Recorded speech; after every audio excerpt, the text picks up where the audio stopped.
देशना छो के नहीं? बोलो जय जोहार का नारा है, भारत देश हमारा है।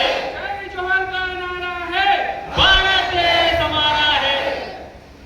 आज विश्व आदिवासी दिवस निमित्ते आप सौए हमने आमंत्रित करीने अहींया मंच आप्यो ए बदल हूँ आयोजक टीमનો ખૂબ ખૂબ આભાર વ્યક્ત કરું છું।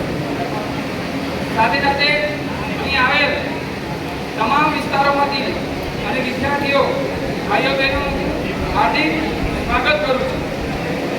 મિત્રો આજે આપણે વિશ્વ આદિવાસી દિવસ મનાવવા ભેગા થયા છે। વિશ્વ એટલે ખબર તો છે ને, ફક્ત ભારત નહીં આખી પૃથ્વીમાં ફક્ત ને ફક્ત આપણે મહત્વ આપવામાં આવ્યું કોને? ક્યાં દેશના આદિવાસી છે।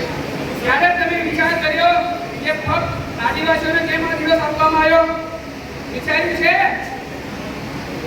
કેમ કે આ દેશના કરતા ધરતા મૂળ માલિક મૂળના ધણી આપણે છે, એટલે કે આદિવાસી। પણ વખતો વખતની સરકાર આવી, વખતો વખતની પાર્ટીઓ આવી તો આપણા લોકો જંગલની વ્યવસ્થામાં જીવતા હતા, પોતાની રૂઢિગત ગ્રામસભા બનાવીને જીવતા હતા, જ્યાં કોઈ પણ પ્રકારનો ટેક્સ દેવામાં નહોતો આવતો, જ્યાં કોઈ પણ પ્રકારની ગુલામી કરવામાં નથી આવતી।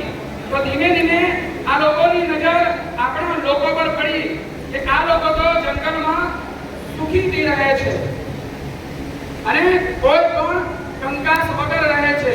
તો આપણા ભોળા લોકોને આ લોકોએ કીધું, અરે આદિવાસીઓ ગાંડા છો, તમે જંગલમાં રહો, જંગલી છો, અમારી સાથે મુખ્ય ધારામાં જોડાઓ। મુખ્ય ધારા એટલે વિકાસમાં જોડાઓ। એ વિકાસ આજ તમે જોઈ રહ્યા છે, પાણીનો, વીજળીનો, ટેક્સનો, દરેક પ્રકારમાં ટેક્સ। આજે આપણે વખતો વખતની સરકારે ગુલામ બનાવ્યા। ગુલામ કઈ રીતે? પાણી પર પણ આ લોકોએ નિયંત્રણ કર્યું। જે કુદરતી રીતે પાણી આપણને મળે છે એ પાણી પર આ લોકોએ નિયંત્રણ કર્યું। જે વીજળીઓ પર આ લોકોએ નિયંત્રણ કર્યું। આપણી જમીનો ઉપર આ લોકોએ નિયંત્રણ કર્યું। આપણા જંગલો ઉપર આ લોકોએ નિયંત્રણ કર્યું। કારણ ખબર છે કેમ કર્યું?